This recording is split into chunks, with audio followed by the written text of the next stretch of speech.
nous allons apprendre à découper un lot de factures qui ont été réceptionnées par courrier et qui vont faire l'objet d'un scan global. Donc le comptable en charge du traitement des factures fournisseurs va positionner sur le chargeur du photocopieur l'ensemble des factures d'une période. Il va donc scanner l'ensemble des factures et via le process de scan to email, il va diriger ce PDF global qui contient plusieurs factures vers la plateforme. La plateforme TEDxCare réceptionne plutôt ce lot de documents et le comptable doit maintenant le découper. Donc ce découpage est obligatoirement manuel, d'accord, puisque des factures doivent être assemblées ou désassemblées en fonction de la structure du fichier. Regardons pour découper cet ensemble de factures qui a été réceptionné et qui ont été scannées d'un seul coup, si je peux dire, par le comptable. Alors, cet écran est très simple. Sur la partie gauche, on a l'ensemble des pages qui composent le PDF qui a été scanné. Sur la partie droite, on a le visuel de chacun des documents. Et l'opérateur qui va faire cette opération de découpage va passer sur chacun des documents en décidant s'il le garde ou pas, ou si le document en question c'est une facture, ou s'il s'agit d'un document complémentaire, un document joint par exemple. Donc là en l'occurrence on voit que ce document c'est bien une facture. Eh bien je vais passer au document suivant, et ce document suivant, on voit bien que ce n'est pas la suite de la page qui le précède. Je vais donc informer la plateforme TEDxCare que je dois découper, je dois mettre une rupture en disant le document, je commence un nouveau document.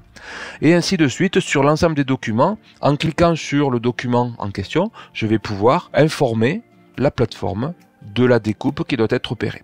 Me voilà à la page 4, mais vous voyez c'est un traitement qui est relativement rapide et simple. La page 4 n'est pas la suite de la page 3, c'est bien un document. La page 5 ce n'est pas la suite de la page 4, etc. etc. Jusqu'au moment, peut-être on va arriver sur un document, tiens en voilà un, qui lui-même est une nouvelle facture par rapport à la page 5 qui la précède. Donc je déclare un nouveau document. Il se trouve que cette facture est positionnée sur la page 6 et la page 7. Donc là en l'occurrence la page 7 c'est bien la suite de la page 6. À ce moment-là je considère qu'il s'agit de la même entité facture. Je vais pouvoir passer à la page 8 et dire tiens, la page 8 c'est un nouveau document. Et comme ça on voit bien ici entre la page 6 et la page 7 on n'a qu'un seul document, on n'a qu'une seule facture qui sera traitée comme telle par la plateforme TEDxCare. L'opérateur aussi a la possibilité de supprimer un document qui ne serait pas une facture dans ce lot. Tenez, regardez, on va faire ce petit exemple.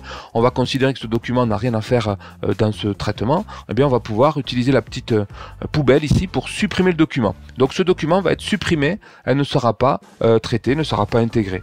Bien pratique pour les documents qui se seraient glissés lors du scan. De la même façon, on va pouvoir considérer qu'un document n'est pas une facture mais plutôt une pièce jointe d'une facture. Regardez, là je suis page 9 et 10, très bien, vous avez compris le principe. Je découpe le document numéro 2 et je pourrais considérer que la page 12 c'est une pièce jointe de la page 11, ou la page 13, tiens on va faire la page 13, elle serait un document joint. Donc là pour le coup rien de plus simple que de considérer que ce document, donc je l'individualise d'abord. D'accord, je vais ici, je l'individualise et puis je vais le définir comme étant une pièce jointe de la facture qui le précède. Un document joint, tac, je le définis comme une pièce jointe, elle apparaît ici. Une fois que le traitement est terminé, que toutes les pages ont été identifiées, toutes les pages qui composent les factures ont été identifiées, je vais cliquer sur le bouton transférer pour que ces documents soient traités individuellement sur la plateforme et pour que le comptable puisse mettre en œuvre tous les workflows de validation des dites factures. Merci à toutes et à tous d'avoir participé à cette présentation. À bientôt pour de nouvelles aventures avec les éditions Compagnons. Merci.